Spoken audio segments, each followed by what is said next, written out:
Ese fue el saludo de Mr. Hanky, también conocido como el señor Mojón, que es un excremento, es un personaje de South Park. Y no vamos a hablar de South Park hoy, vamos a hablar de otra cosa. Vamos a hablar de algo que quizás en South Park igual ha sido retratado varias veces, que es el tema de la debilidad y en particular de la debilidad como poder. Debilidad acá es más o menos sinónimo con otros términos, como pueden ser el de fragilidad, el de vulnerabilidad, el de victimización desde una perspectiva crítica bastante sosa que hace cierto liberalismo así clasicoide. Vamos a hablar de la debilidad como poder a partir del caso de Naomi Osaka, que es una tenista de primer nivel, ex número uno del mundo, que el año pasado decidió no participar de la conferencia de prensa de Roland Garros. Lo decidió antes del torneo, intempestivamente, lo anunció con un tweet, no se lo comunicó a su cuerpo médico, a su equipo ni a la organización, y alegó que no quería someterse a gente que dudara de ella. Dijo que no tenía nada en contra de la organización, pero también dijo que no podía ser que los sometieran a conferencias de prensa y que la alternativa fuera una conferencia de prensa o no participar de la competencia, ¿no? Lo cierto es que ella se terminó retirando, no tuvo arrastre su propuesta, aunque no fue una propuesta tampoco, y ese es parte del asunto también quizás. Es interesante el caso porque creo superpone varios niveles por lo pronto, ¿no? Es una persona que alega debilidad en una competencia de alto rendimiento, pero no la alega con respecto a la competencia misma, sino algo periférico, a una tarea secundaria que exige, en principio, creemos, muchísimo menos de ella de lo que puede exigir la presión en el campo. Por otro lado, también inmediatamente llovieron las críticas de la gente que no puede permitirse el lujo de pagar la penalidad por no participar de las conferencias de prensa, mientras que Osaka, que es una tenista súper exitosa y muy, muy rica, sí puede hacer. Entonces, de ahí de alguna manera hay como una izquierda contra una izquierda más clásica, si se quiere, una izquierda más contemporánea.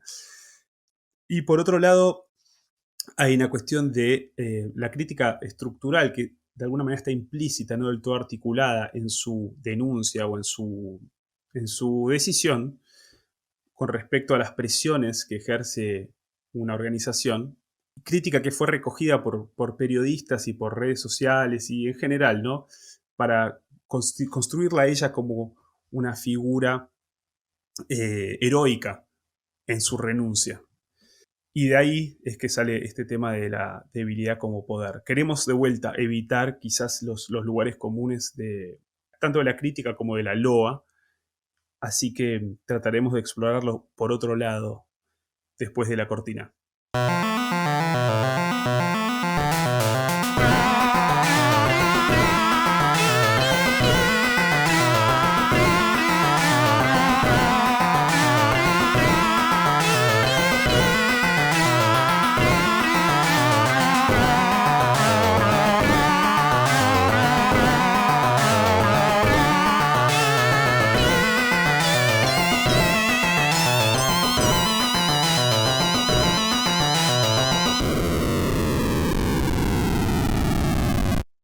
Bien, decidimos titular esto debilidad como poder porque en el gesto de Osaka, si bien no fue acompañado por la comunidad tenística, sí fue acompañado por una otra parte de la comunidad, por lo pronto cierta parte de la comunidad periodística y como decía antes, redes sociales, o sea, siempre estos tipos de cosas generan un eco que de alguna manera le otorgaban a ella una suerte de capital simbólico y la constituían, como dije antes, como una suerte de heroína, como alguien que se estaba enfrentando heroicamente contra un sistema y el heroísmo pasaba justamente no por atacarlo frontalmente, sino por sustraerse. Y creo que ese es el acto central de Naomi Osaka, es decir, ella se sustrae de todo orden objetivo y esto tiene algo que ver con la debilidad en general, creo, o al menos cómo está funcionando hoy. Es decir, ¿a qué me refiero con orden objetivo? A toda la serie de responsabilidades y relaciones establecidas e institucionales a las que ella tiene que responder. No solo no se hizo ningún chequeo médico, no solo no tuvo ningún diagnóstico médico real, objetivo, que presentara la organización, no le avisó a la organización, no le avisó a su equipo, Fue una decisión completamente unilateral, alegando un problema muy grave que no tenía ningún sustento. Y en ese sentido me parece, hay algo de cómo opera fundamentalmente este tipo de repliegue sobre la vulnerabilidad que luego puede convertirse desde esa sustracción en un lugar de enunciación y de, bueno, de poder. No sé qué tienen para decir. Bueno, yo querría empezar retomando esto que dijiste en la presentación sobre los conceptos adyacentes, las categorías adyacentes a la de debilidad. Vos mencionaste la vulnerabilidad, la figura de la victimización, y creo que hay otra figura que es la del testigo, la del testimonio, ¿no? Y creo que la figura de la debilidad se caracteriza en gran medida, o se ha caracterizado en el siglo XX, uno podría decir desde Marx, pero más allá de Marx, como la figura de la debilidad, del débil, como aquel que ofrece un testimonio ante el poder, ¿sí? Como aquel que ofrece un testimonio de las inclemencias o la inclemencia del poder. Es decir, las víctimas cuentan la historia ante la historia escrita por los victimarios, ¿no? Entonces, esto me parece, digamos, algo a considerar como un marco del cual se nutren los discursos, diríamos, de izquierda, del cual se nutren, de los cuales se nutre la figura de Naomi Osaka. O quienes hablan de Naomi Osaka en todo caso. Sí, la historia a la que estás hablando vos, la que estás refiriendo, es la historia grande, ¿no? La historia de los pueblos y los victimarios también, como pueblos y demás. En este caso, habría que primero ver si hay efectivamente una víctima y un victimario, porque incluso desde la organización del tenis y desde la comunidad de tenistas, no hubo respuesta a lo de Naomi Osaka. Es decir, la organización misma no cambió sus reglas y los tenistas tampoco acompañaron la iniciativa, ¿no? Entonces, la señalación del victimario falló, al menos falló para, de vuelta, la comunidad tenística general, no así para una cantidad de gente que salió a decir, así como hicieron el caso de Simone Biles, que es otro caso que sucedió poco después, pero en el que no vamos a entrar porque es distinto, una gimnasta hiperpremiada, no sé si la más exitosa de todo el mundo, de toda la historia. En fin, una cantidad de gente que decía, este es el mejor, este fue su mejor partido, este fue su mayor logro. Creo yo, subvirtiendo malamente toda la cuestión. Es decir, los mayores logros de Osaka son tenísticos en la medida en que ella ha decidido dedicar su vida al tenis. ¿No? Por lo pronto. Ahora, me gustaría retomar algo que ponía Tommy en cuestión, en el sentido de que creo que sí, es verdad que quizás el antecedente a la aceptación de esta idea del victimario esté en el problema de las víctimas y el testimonio, ¿no? Como la fuerza redentora que tiene la víctima. Y que el testimonio tiene una fragilidad, que es la imposibilidad de decirse en el lenguaje objetivo, vamos a decirlo como decía Ale. Es decir, vos decías, se sustrae de todo orden objetivo. Es cierto eso, es una crítica, pero vamos a, digamos, ajustar un poco más la cuestión en el sentido que hay un problema, porque la respuesta que se va a dar es justamente una víctima, por ser víctima de un orden objetivo, no tiene lenguaje para decirlo. Por lo tanto, si tiene que haber una Perdón, comunidad... Sí, cuando decís no tiene lenguaje, quiere decir que no lo puede canalizar, no puede canalizar su sufrimiento, su padecimiento a través de instituciones. Es decir, que no puede hablar con, ¿no? claro, y a su vez no puede legitimar la fuerza que tiene, entre comillas, su argumento o su posición por el Estado, digamos así, constituido del orden objetivo y por lo tanto del orden argumental. Es decir, ¿qué argumentos valen? ¿Qué vidas valen? Diría nuestra amiga Judith Butler. Bueno, Sí. de una manera, la fuerza de la debilidad, que sería un tema que tenemos que discutir, radica justamente en ello, en su propia debilidad, en su propio carácter de inarticulado.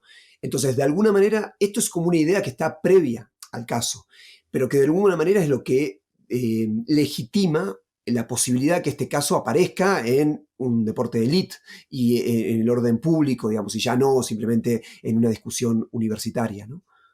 Sí, es decir, que la figura Perdón de... que te interrumpa, pero quiero decir, para hacerlo más claro, que lo que vos señalás como un problema, creo yo que aquellas personas que defienden o levantan la bandera de la debilidad y la fragilidad, lo verían justamente como constitutivo a la cuestión de la debilidad y como constitutivo, como inevitable. ¿Inevitable en qué sentido? En el sentido de que si estamos hablando de debilidad y fragilidad, también es la debilidad de la palabra y la debilidad también de las razones. Y que modificando ese orden objetivo, y eso es lo que tendría como pretensión, supuestamente estoy haciendo un poco de abogado del diablo, digamos, para tratar de sacarle sentido y pensar una objeción posible, digamos, y subvirtiendo o modificando ese orden objetivo también, como cualquier testimonio, va a dar de alguna manera, son como semillas de una argumentación futura, de una sociedad futura, más comprensiva, etc. Eso sería un poco el carácter utópico que tiene la palabra también de la víctima. Sí, me parece que, de todos modos, mi reacción inmediata frente a esto es, esta es una versión caricaturesca de aquello que Exacto. estás planteando vos. Es decir, sobre todo por la posición misma de la víctima. Acá, no, digamos, las figuras de víctima y victimario son muy holgadas con respecto al caso. Es decir, me parece como un mal uso de esas palabras para un caso semejante. Y también me parece que las víctimas de las que estamos hablando son víctimas en sentido propio y sentido total. Es decir, son gente que aplastada por el victimario y despojada del mundo. Naomi Osaka viene acá a participar y a hacer un doble juego, si se quiere. Es decir, puede pagar las multas, no quiere participar en las conferencias de prensa, pero no quiere dejar de jugar. Y va a ir a jugar. Y entonces, en ese sentido, yo creo que ese es un buen punto. Es decir, hay una sensibilidad contemporánea que recibe un caso como este, no de manera caricaturesca, sino de manera ejemplar. Y quiere leer en ello todo el peso que sí puede tener una situación de víctima, de victimario, de testimonio, eh, y de, por así decir, como decís, un replanteo, una conversación futura sobre cómo organizar la cosa. Y dado que Osaka no es no es ese tipo de víctima y no son ese tipo de victimarios, me parece que su planteo puede ser perfectamente válido y quizás habría funcionado, habría resultado si no se hubiera sustraído del orden objetivo y se hubiera hecho un planteo de orden objetivo con, qué sé yo, diagnósticos médicos, con una pronunciación institucional de cierta comunidad de tenistas, es decir, ¿no? Eh, la sustracción del orden objetivo, además acá es elegida, y creo que en el caso de las víctimas reales, por así decir, no es elegida. No se quieren bajar de ahí.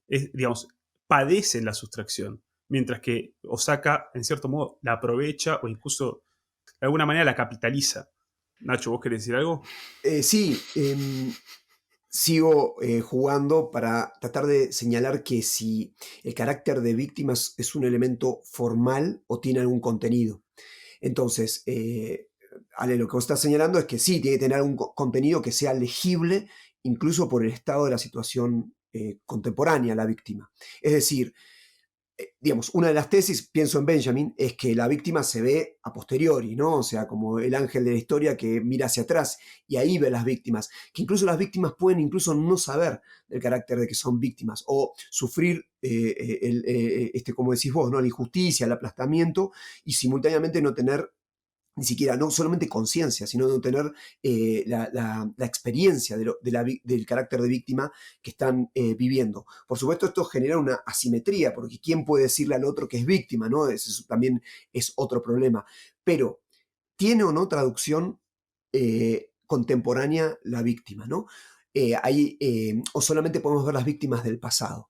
Quiero decir con esto que es un desafío en el sentido de que si la víctima es un carácter formal, o tiene un contenido legible. Porque vos decís, bien, no tiene ningún estudio médico que le daría fuerza. Sí, por supuesto, pero la respuesta es, el estudio médico mide según estado de situación de lo aceptable y lo inaceptable. que ella puede estar señalando caracteres inaceptables que en el futuro serán vistos o podrán ser contemplados. Por supuesto que esto es el mismo juego que el de victimizarse, que no tiene fin, porque uno podría siempre sustraerse un paso más atrás y nunca dar cuenta para nadie y mantener todo eso en un lenguaje privado de aquello que de alguna manera legitimaría la voz de la víctima, ¿no? Sí, dos cosas. Por un lado, vos decís si la víctima es solamente formal, si tiene contenido, y por otro lado, si se puede leer contemporáneamente la víctima y demás, ¿no? Ah, Hay categorías estructurales que creo son leídas a la luz de la historia y también en lo inmediato, pero digamos, son parte de una estructura del, no sé si sufrimiento es lo primero, en todo caso sí, de la violencia o del desarraigo, etcétera. Estoy pensando en los refugiados, por ejemplo.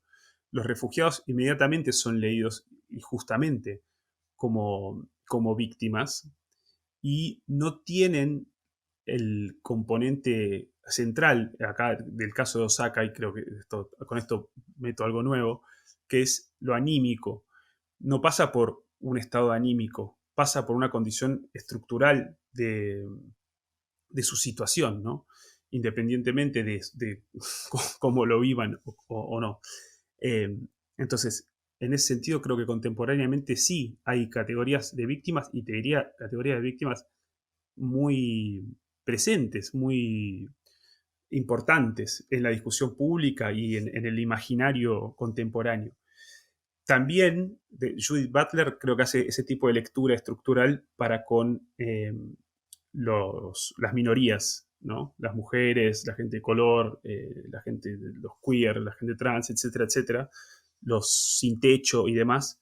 Y ahí hay como un desplazamiento desde la izquierda tradicional a la izquierda contemporánea, ¿no? En el sentido de que el criterio ya no es económico, en este caso, en el caso de ella, creo que en parte es simbólico, es decir, esas minorías son minorías desde algún tipo de discriminación simbólica, ¿no? No sé si estaría diciéndolo de manera justa, lo cual no quiere decir que no sean sometidas también a condiciones de vida objetivamente discriminatorias y materialmente malas, por así decir. A mí me interesó esto que decías respecto de la dimensión anímica. Me parece que es un punto central.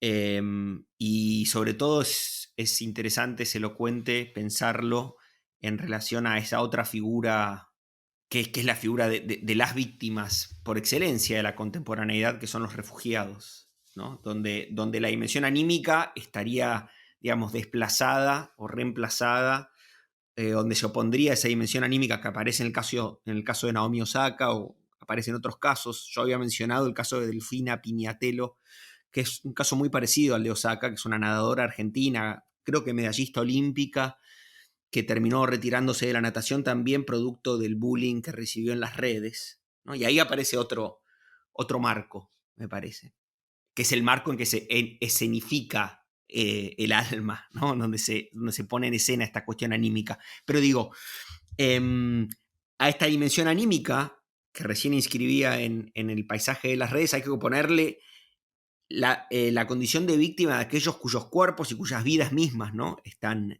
expuestas al poder o a la indiferencia del poder, ¿no? Ahí sí hay una diferencia, ¿no? Hay un abismo entre el poder, el ejercicio del poder, las inclemencias del poder y las vidas sobre las cuales el poder se ejerce, las vidas de las víctimas sobre las cuales el poder se ejerce. En cambio, en el caso de Naomi Osaka o en el caso de esta otra chica, Delfina Pignatello, o en otros casos que habría que buscar, las universidades, las víctimas son parte de la matriz del poder y buscan impugnarla, por decir así, como decías vos, desde dentro. Buscan seguir jugando y ocupando ese lugar que ya ocupan. Sí, o sea que el No fui sufrimiento, el claro. padecimiento... No, sí, sí, sí, el sufrimiento, el padecimiento de esta gente que es parte de la matriz del poder, como decís vos, como puede ser una privilegiada como Saka, que además es una tipa súper entrenada y súper habituada a soportar la presión de la competencia, o como la gente de la universidad que no pretende señalar a la universidad como un ente opresor en general, sino que pretende de alguna manera plantear otro modo de decir las cosas y demás. Es decir, tanto la opresión o ¿cómo se dice? El ataque se modula del mismo, o sea, la opresión y el ataque se modulan del mismo modo que se modula también el sufrimiento. Y supongo yo, esto, digamos, el contexto que permite, o el contexto dentro del cual esto se inscribe es también el de un desprestigio, por usar una palabra común, pero quizás una suerte de debilidad general, una descreencia general en las instituciones mismas, ¿no? Eh, y por eso pueden entrar en juego criterios muy poco sólidos como lo anímico.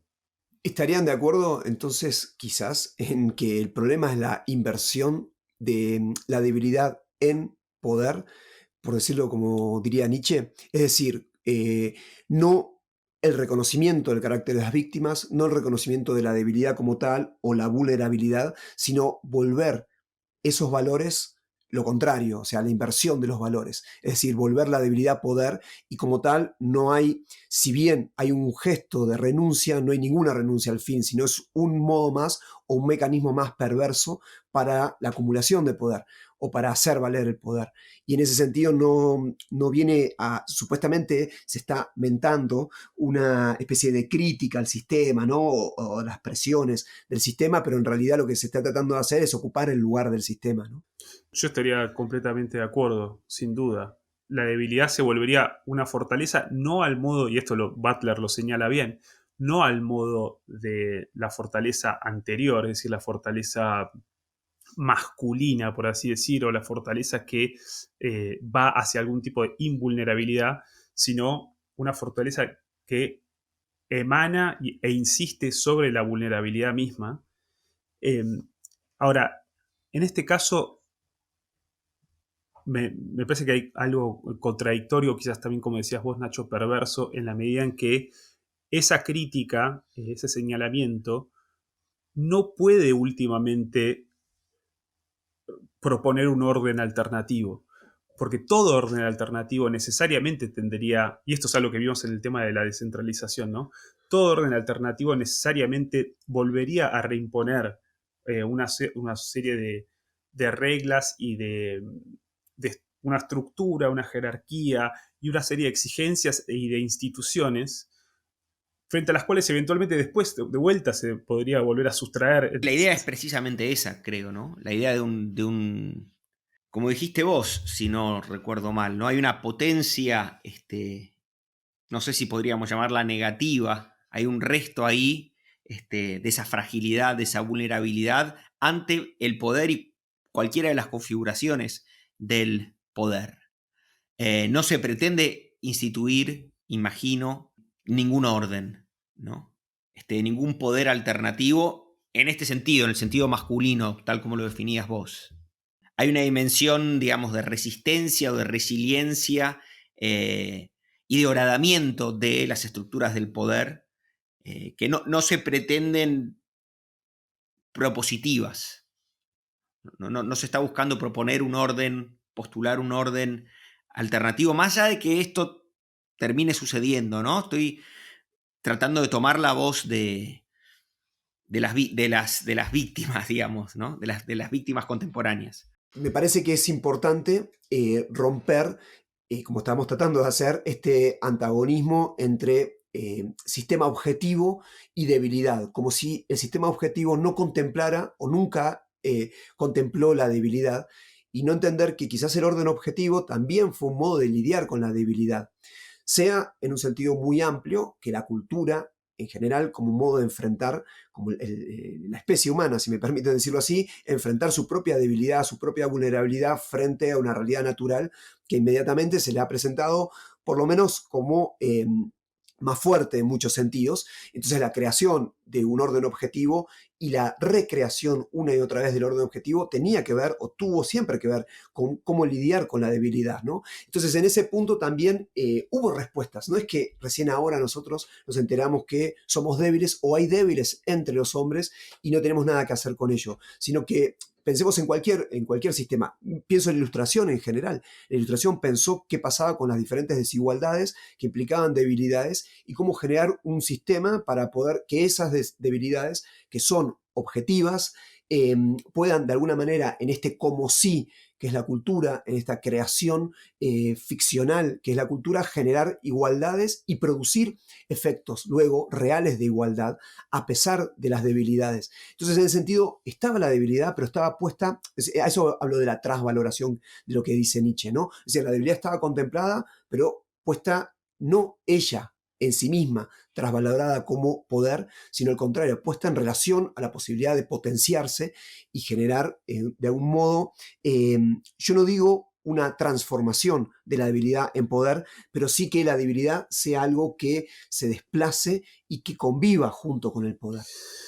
Sí, lo cual no quiere decir insistir en la debilidad, digamos, ir a habitar la debilidad de un modo intensivo, por así decir, ¿no? Es decir, sin ser demasiado específico, creo que podemos convenir en que la lectura o el supuesto de actos como el de Naomi Osaka se inscriben dentro de una sensibilidad que parece concebir todo lo heredado como un bloque monolítico que no daba espacio a el padecer personal, al sufrimiento individual, que ve con malos ojos la claudicación, la insuficiencia, etcétera, etcétera. Vos estás diciendo, eso no es así. Digamos, es simplemente que hay un desplazamiento, hay una modificación en cómo se entiende esa insuficiencia, esa debilidad, qué tipo de debilidad es, etcétera, etcétera. Y lo que hoy aparece como nuevo en todo caso es este sufrimiento anímico o, digamos, el ánimo individual, personal, como criterio para poder impugnar ese orden que se cree falsamente monolítico. Ahora bien, en esa impugnación y en esa insistencia en la debilidad y en la fragilidad y demás, Tommy decía, no quiere proponer nada, ¿no? No puede proponer nada. Ahora bien, entonces, no hay, de alguna manera, no falsea eso la idea del sufrimiento. Es decir, por supuesto que el sufrimiento no necesariamente viene a proponer algo, pero sí quiere salir de sí, o sea, quiere dejar de sufrir. Pare de sufrir, decía alguien, ¿no? Brasileros lo decían, por lo pronto. Pare de sufrir. Y acá, a ver, esa, ¿cómo No decirlo? se quiere parar de sufrir ahora. No se quiere parar de sufrir. Claro. Pero me parece que está muy bien eso. Habría algo de eso. Pero, ¿sabes ¿no? qué? Perdón que te interrumpa. Una cuestión, cuando vos venías diciendo, y efectivamente lo que hay, me parece a mí, es una apropiación de la debilidad. La debilidad es algo, o sea, la novedad es esa. La debilidad existió siempre, pero como algo también de difícil localización, ¿dónde está la debilidad? Y parte del mejoramiento de la estructura, insisto, objetiva, humana, era reconocer esos lugares donde había debilidad para tratar de alguna manera generar mecanismos para subsanar, que fue lo que siempre se intentó. Es decir, el orden objetivo, no es inamovible, no es monolítico, como decís, pero tampoco nunca fue el mismo y tampoco fue siempre aceptado como algo que no fuese problemático. Siempre fue problemático. El problema, me parece, ahora es la apropiación, y en ese sentido sí, generar la debilidad como algo monolítico. Y en ese punto es esta idea de no pare nunca de sufrir, como si fuese algo que permite de alguna manera permanentemente sustraerse, como decíamos antes, de toda formación objetiva, ¿no? De toda formación sí, humana, digamos, para lidiar con la debilidad. Y agrego un elemento más. Perdón. No, iba a decir que en ese sentido, quien insiste en la debilidad sin proponer, por así decir, para decirlo mal y pronto, ¿no? Una solución, o en quien insiste en la debilidad sin más, de alguna manera, si va a depositar como si una parte de su identidad en eso, digamos, y de la expresión de su ser en la instancia en la cual declara su sufrimiento, impugna al otro y quiere insistir en eso, de alguna manera depende de ese orden objetivo. Es decir, en el caso de Naomi Osaka me parece que ese tipo de perversión es bastante clara, es decir, ella extrae su capital simbólico de ese mismo orden objetivo al que dice oponerse, ¿no?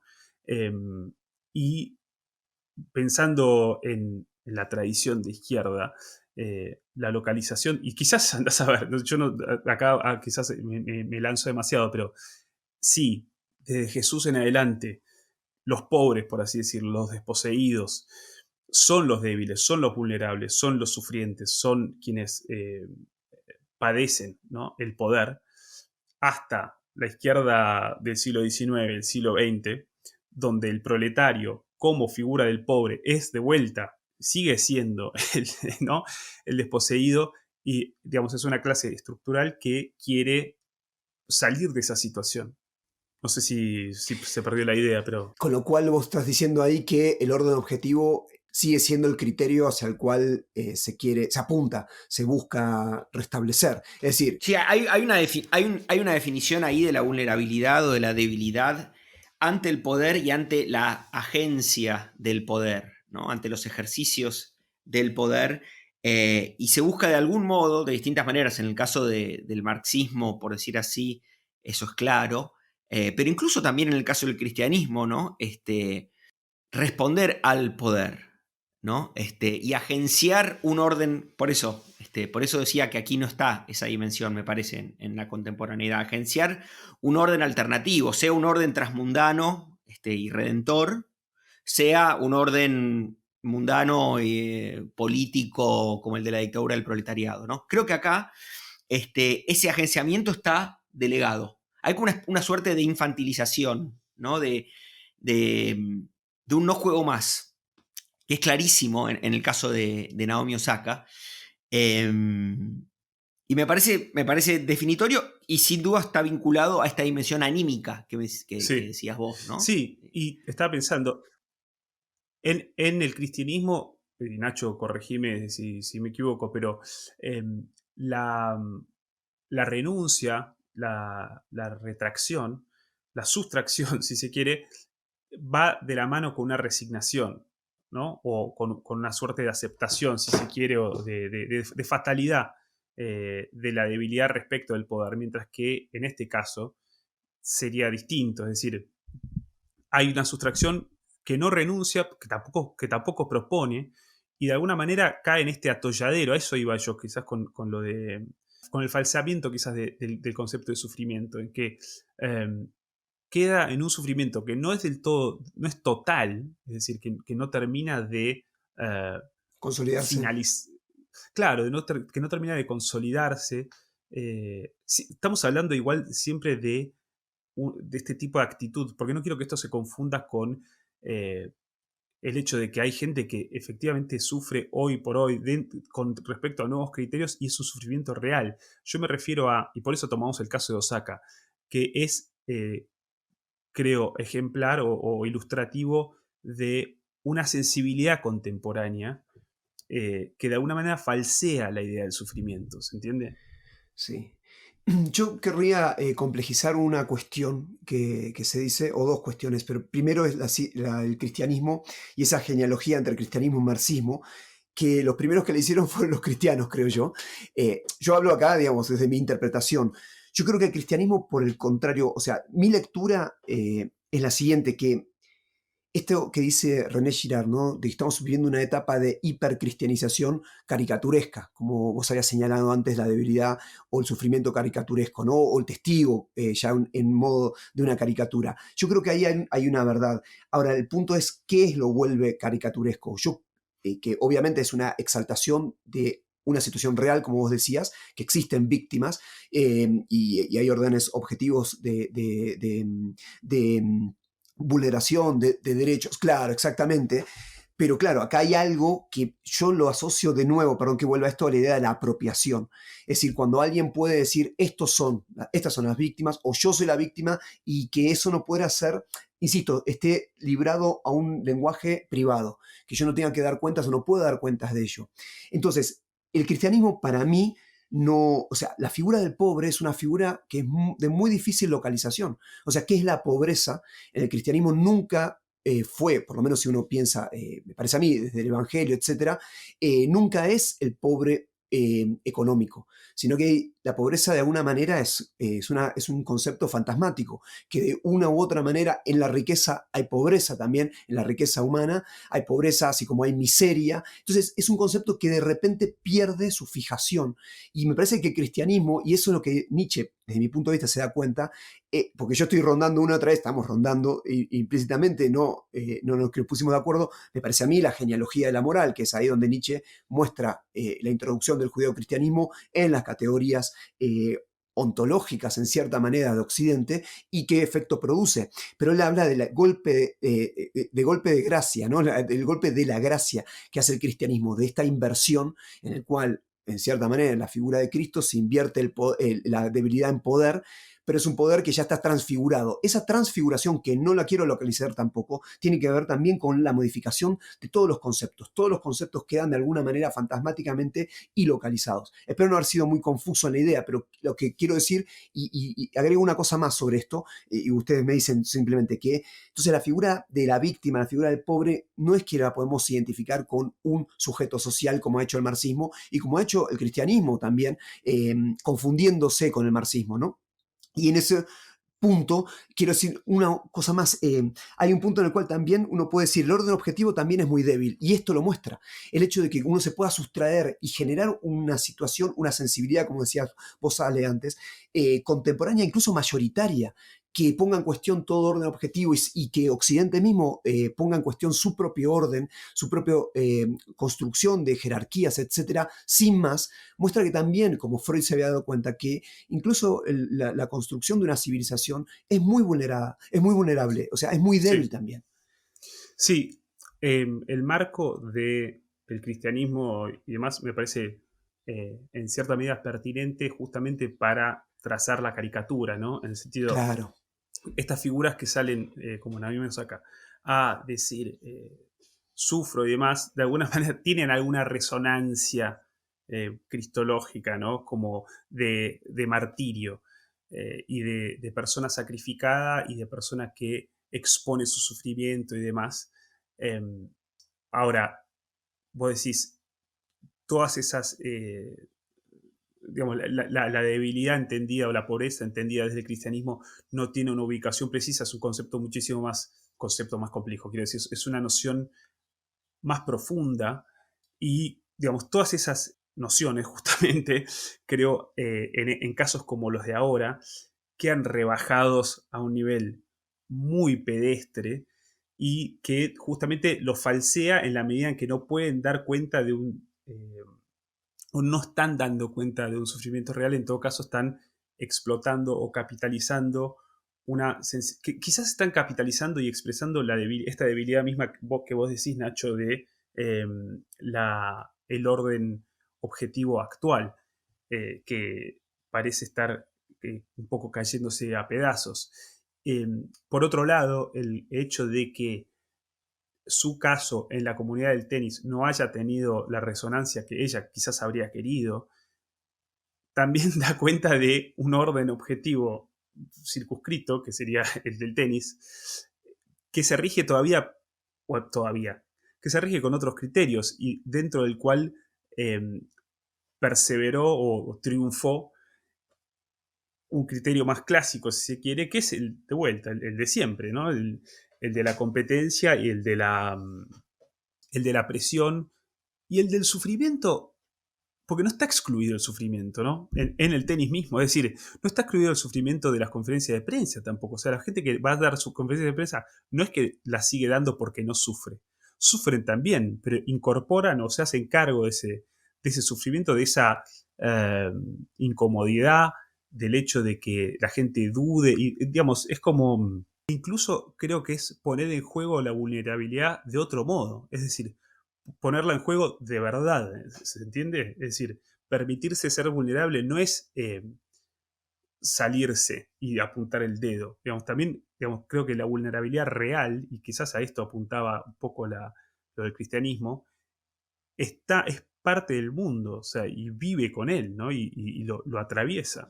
Ahora entiendo a qué te referías vos con la resignación, es la aceptación de la vulnerabilidad como tal.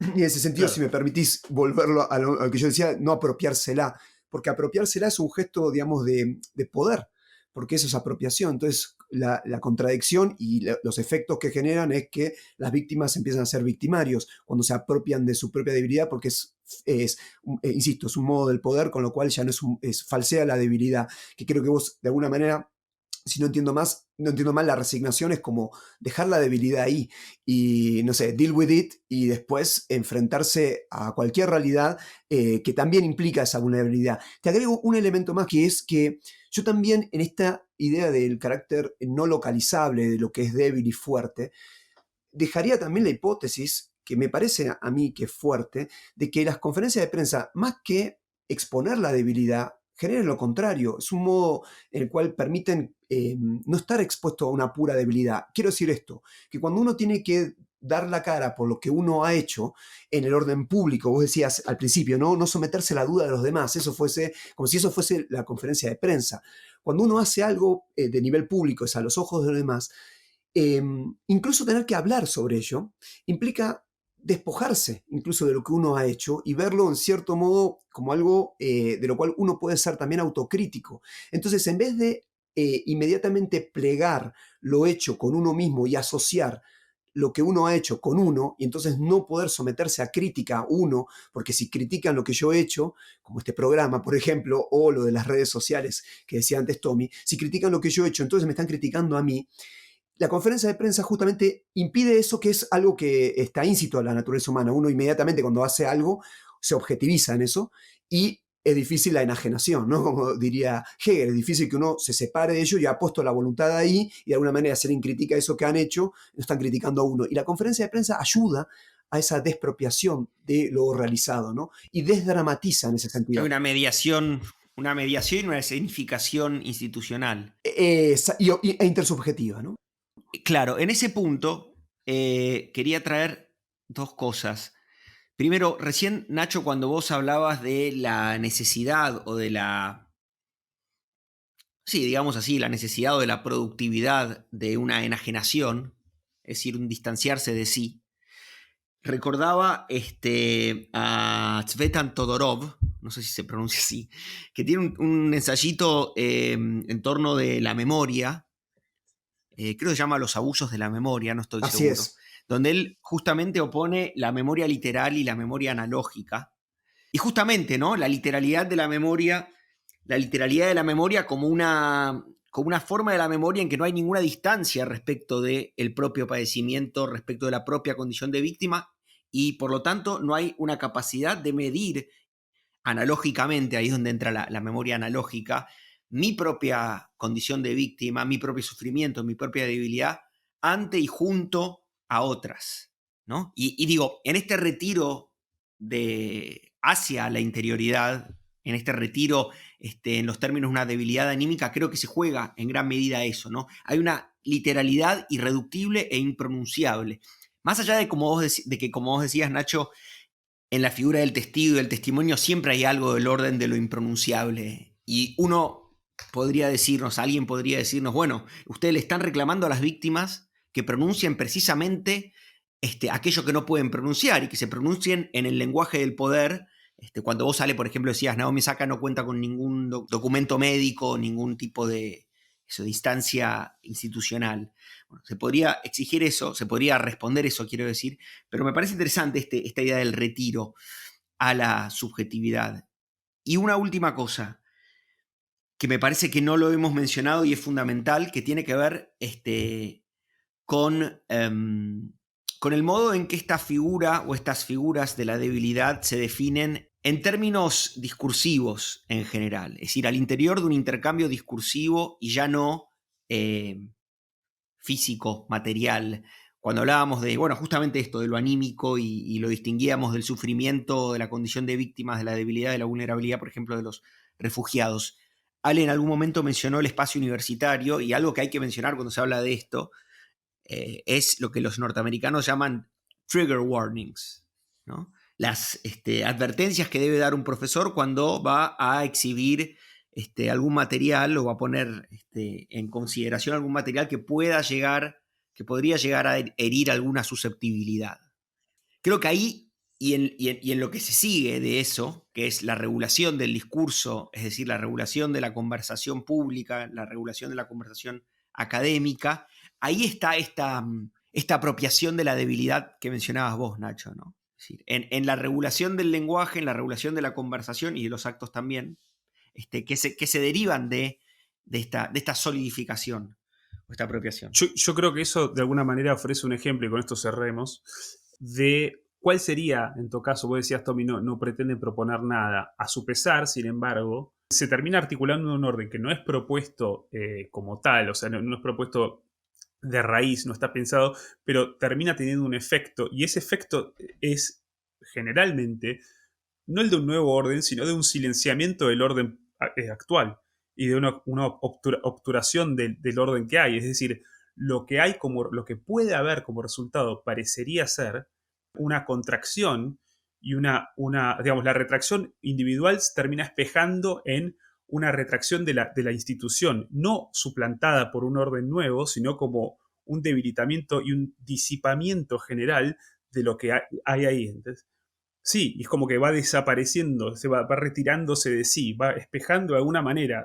Y ahí está el poder, es decir, aquel que se ha retraído sobre sí, alegando, ¿viste? Un sufrimiento anímico que no puede ser absorbido por ninguna institución, deriva en que la institución misma termina retrayéndose para dar espacio a la infinidad de el padecimiento anímico, ¿no? Que no tiene ningún límite, que no tiene ninguna articulación, sí. Me parece bueno eso, que no solamente manifiesta el poder, como vos decías, que estaba implícito en esa supuesta debilidad, sino también el carácter de negación solamente, porque lo único que puede hacer es, como decías recién, ¿no? O sea, obturar un orden preexistente y nada más. En ese punto... Y ahí está y ahí está su debilidad.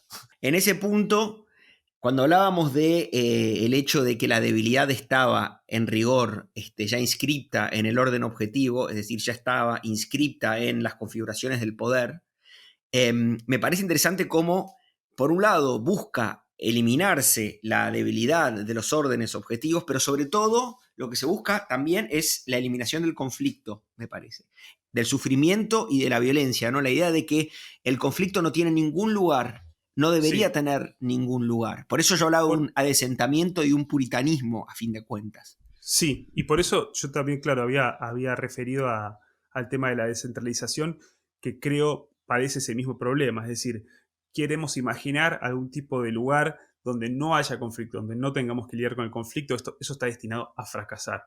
Y en esa misma senda también van, no sé, los deportes que suprimen los puntajes, las palabras, la regulación de las palabras para tratar de evitar cualquier mención directa, concreta de un problema, de un padecimiento, de una enfermedad, etcétera, etcétera. O la estigmatización de cualquier discurso potencialmente ofensivo. Esto que mencionaba yo respecto de los trigger warnings. Sí, estas formas así ya más sutiles y más descorporizadas, por así decir. El hecho de que ya no ves los pulgares para abajo en YouTube. Creo que Facebook nunca tuvo nada que pudiera interpretarse inmediatamente como una censura, como una desaprobación, etcétera, etcétera. En el fútbol infantil en España creo que modificaron las reglas, en vez de empezar 0-0, porque se generan a veces resultados tipo 10-0, cosas así, empezaban 4-4, 5-5, para que ningún equipo empezara en ceros. Cosa que si después efectivamente no hacen ningún gol, igual ya tienen... Claro, 25-5. Ya recuperaron la dignidad antes de perderla, ¿no? Exacto. Bien, con eso cerramos entonces. ¿Cómo harías una despedida inversa? Así como hiciste Jaurijo al principio. That's all, folks.